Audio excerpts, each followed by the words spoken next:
जब वो हर स्थान पर पराजित हो जाता है, हर मोड़ पर असफल हो जाता है, टूट जाता है, तो वो कहता है कि यदि भगवान ने एक द्वार बंद किया है तो वो दूसरा द्वार अवश्य खोल देंगे।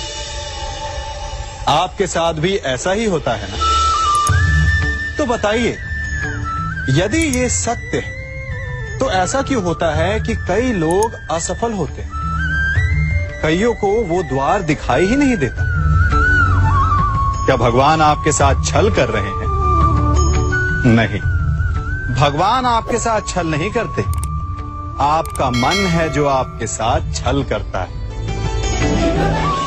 मन जिसमें मोह है। अब भगवान कहें या नियति, वो ना द्वार खोलती है ना द्वार बंद करती है, ऐसा हमारा मन समझता है। द्वार तो सदैव खुले होते हैं, परंतु असफल हो जाने के पश्चात मनुष्य उस बंद द्वार को देखता रहता है और इसी कारण वो अन्य द्वार को ना देख पाता है ना खोज पाता है। तो सफलता पाने का मूल मंत्र है मोह का त्याग, निरंतर परिश्रम। और फिर देखिए, आपको अपने जीवन में सारे मार्ग खुले हुए मिलेंगे। मनुष्य जीवन की परीक्षा में सफल होने के लिए क्या नहीं करता? वो परिश्रम करता है, दौड़ भाग करता है, और ये सब करने के पश्चात भी जब उसका काम नहीं बनता तो वो नकल करता है ना? तनिक लौटिए अपने बचपन में, स्मरण कीजिए अपने बचपन की स्मृतियों का। क्या स्मरण हुआ? विद्यालय में जब आप परीक्षा देने जाते थे तो क्या होता था? आप ना सहे, परंतु कोई ना कोई सफलता पाने के लिए नकल करता ही था और उत्तीर्ण भी हो जाता था, है ना? परंतु जीवन की परीक्षा ऐसी नहीं होती। नकल करने वाला सफल नहीं होता। कारण विद्यालय में सबके प्रश्न पत्र एक होते थे, परंतु जीवन के प्रश्न पत्र और उनकी कठिनाई सबके लिए भिन्न होती, तो निश्चित रूप से उनके उत्तर भी भिन्न होंगे ना। इसलिए यदि आपको जीवन में सफलता पानी है तो नकल ना कीजिए, स्वयं के प्रश्नों का उत्तर स्वयं ढूंढिए और सफलता आपकी ही होगी। मनुष्य की लालसा बड़ी विचित्र होती है। सफलता पाने के लिए वो अंधी दौड़ में भाग लेता है। जीवन का लक्ष्य पाने के लिए वो जीना छोड़ देता है।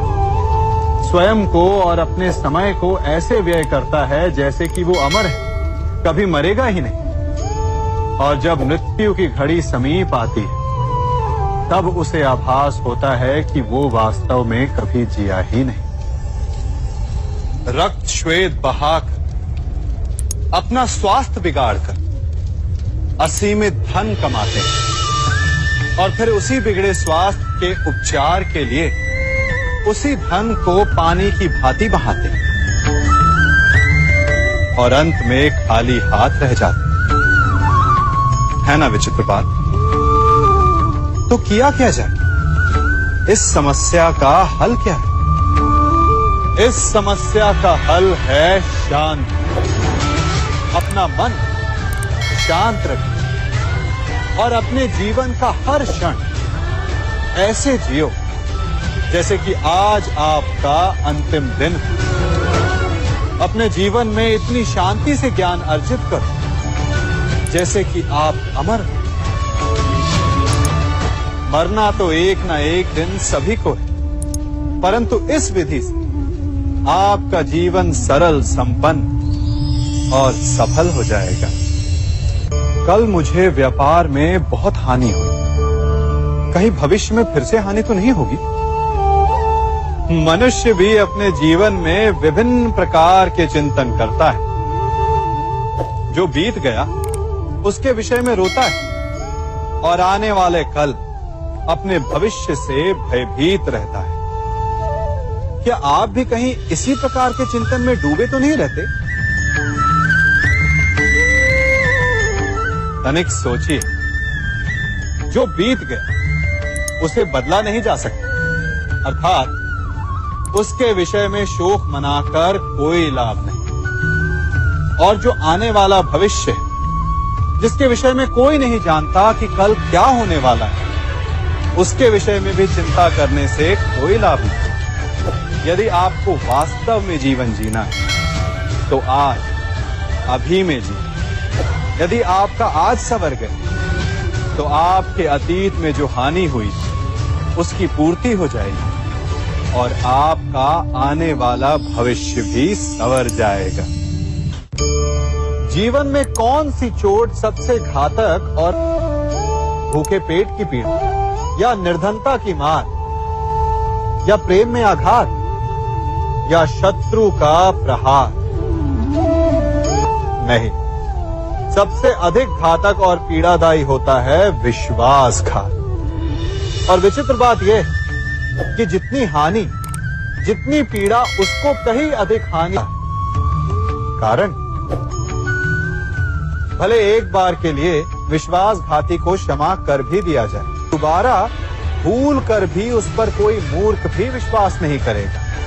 विचारिए, विश्वास जीवन की आस होती है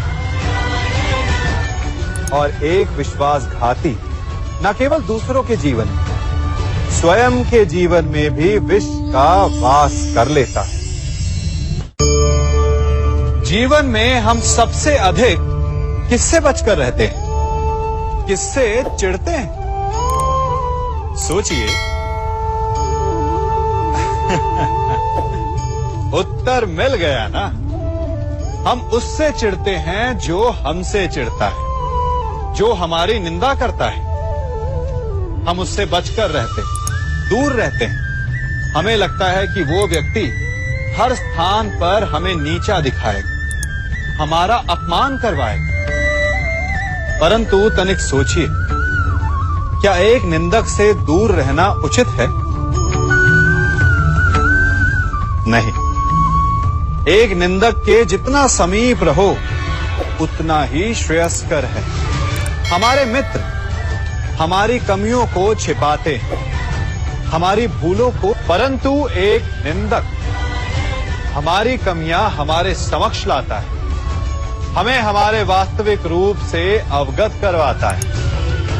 अपनी कमियों को समझकर हम उन्हें सुधार सकते हैं, अपने व्यक्तित्व को संवार सकते हैं। इसलिए निंदक के लिए अपने मन में बैर नहीं, सम्मान और धन्यवाद का भाव होना चाहिए। आप सब ने अपने जीवन में एक कहावत तो सुनी ही होगी कि एक चुप 100 को हराए। सुनी है ना? और इसीलिए कई बार हम जीवन में चुप रहते हैं, मौन रह जाते हैं, क्योंकि यह सत्य है कि एक मूर्ख के लिए मौन रहने से अधिक श्रेयस्कर उत्तर और कुछ भी नहीं हो सकता। परंतु क्या जीवन में सदैव मौन रहना, सदैव चुप रहना क्या उचित होता है? नहीं।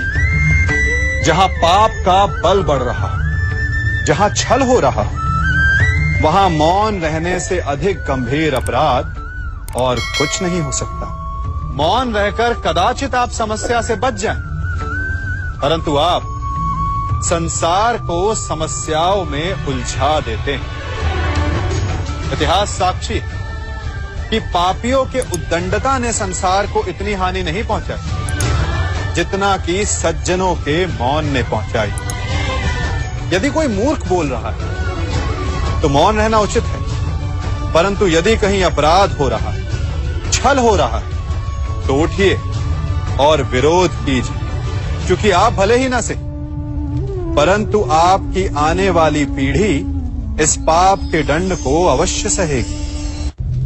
अपने जीवन में आप कितने मित्रों से मिलते होंगे, कितनों को आप स्वयं जानते होंगे, कितनों का आप शुभ चाहते होंगे और कितने आपका शुभ चाहते होंगे, और कितने ऐसे भी होते हैं कि आपके समक्ष आते, आपसे मिलते ही वो अपने जीवन का दुखड़ा गाने लगते हैं। कि उनका कोई कार्य ही नहीं बनता, वो क्या करे? कार्य प्रारंभ होने से पूर्व ही कठिनाइयां आ जाती, कठिनाइयों के कारण वो आगे नहीं बढ़ पाते। क्या आपको पता है ऐसे लोगों की वास्तविक समस्या क्या होती है? क्या उनकी समस्या मार्ग में खड़ी बाधाएं हैं या वो कठिनाइयां जो उनके कार्य को कभी संपन्न ही नहीं होने देती? सत्य तो यह है कि वास्तव में ऐसे लोग अपना कार्य कभी प्रारंभ ही नहीं करते। आधे मार्ग से उल्टा लौट जाने से अधिक बुरा यह है कि अपना कार्य कभी प्रारंभ ही ना कर। तनिक कार्य तो प्रारंभ करके देखिए, विश्वास कीजिए आप कभी खाली हाथ नहीं होंगे। आपको गर्वित करने के लिए सफलता भले ही आपके हाथों में ना हो,